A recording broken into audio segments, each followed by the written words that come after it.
Thank you, Madam Chair. Mr. Dhanraj, I found your testimony quite fascinating. I was a journalist for myself for 30 years.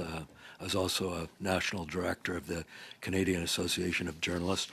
Journalism has indeed changed. You noted that you used to sit down and watch Knowlton Nash as the voice of, a trusted voice. I also remember Lloyd Robertson as a kid watching him. Peter Kent, Stanley Burke. Ironically, Peter Kent stepped down in 1978 after criticizing political interference from the Liberal Prime Minister. So the CBC does talk about being diverse, inclusive, fair and balanced, yet one of the CBC's premier segments is something called At Issue, which features Toronto Star journalist Chantal Hebert, Athila Raj, and Globe and Mail journalist Andrew Coyne. In what universe is this diverse, fair, or balanced as a news panel? Well, I mean, the National makes their own decisions, I suppose, in terms of who they put on that panel. And it's Rosie's panel, so Miss Barton's panel. So I guess you can have to talk to her about the editorial decisions. But what I was attempting to do on this program was have that diversity of opinion. And when they canceled the panel, I sent a note to panelists asking for feedback, and I was disciplined for that. And I just want to talk about this NDA that I got, because it's important, because I was raising concerns about editorial, and I was slapped with this NDA here, which is a practice that the CBC is using frequently, which was raised by Dave Seglins, and you guys all have the paper. Dhanraj has considered whether he has a human rights complaint with respect to the issues in dispute, and by his signature below confirms that he does not. Further, he confirms that he seeks no right or remedy under the Canadian Human Rights Act as amended with respect to the issues in dispute, and any such claim is barred by this agreement. That should be shocking to every member on this committee. And I hope that other members on the committee take an interest in terms of the issues that I'm outlining here, because it is very important. We should not have a public institution silencing their own employees and having them waive their rights under the Canadian Human Rights Act. That should be shocking.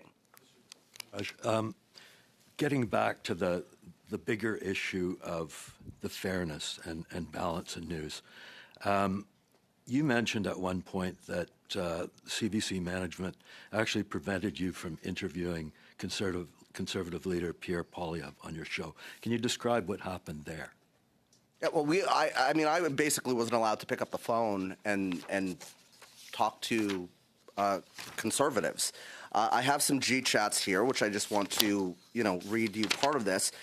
I'm talking to my senior producer. I'm saying, okay, this is an editorial discussion. Can we get a conservative perspective on this, is essentially what I'm saying. It is a no to the Conservatives, I'm told. We can't chase anyone from the entire party. The chase is with PNP. So if Power and Politics is not able to secure a Conservative or somebody that presents an alternate perspective, then we are not allowed to. I'm told at one point, we're sure that there's a myriad of other types of interesting guests that you can chase outside of the Conservatives. Can I be included on conversations with Power and Politics? That's not how we work. I say to management, by playing petty office politics, we feed into conservative narratives that we have a bias against them. Canada Tonight is a melting pot of news of the day, and politics and decisions from it largely impact Canadians. So we need flexibility to respond to emerging stories. So yes, I wasn't even allowed to pick up the phone and call to request Pierre Poilievre. Look at what happened when I had Melissa Lantzman on my show, right? I was threatened to be pulled off the air, which CBC then said in a news statement they didn't threaten to do that. There are recordings of them trying to do this. Why do you think they were doing that?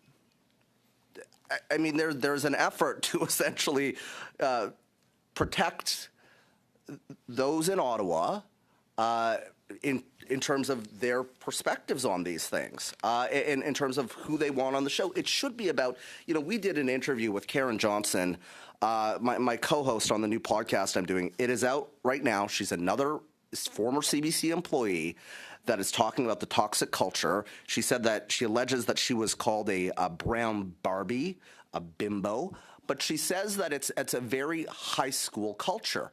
And these are things that this is fine. If you have hosts doing that, it's not fine, but okay. But management, you are responsible for dealing with it.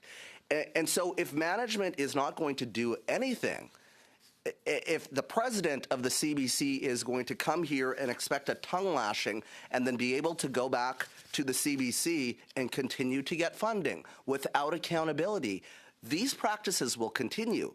So shame is clearly not enough to get the CBC to a place where they will hold themselves accountable. So it's incumbent upon this committee to do that.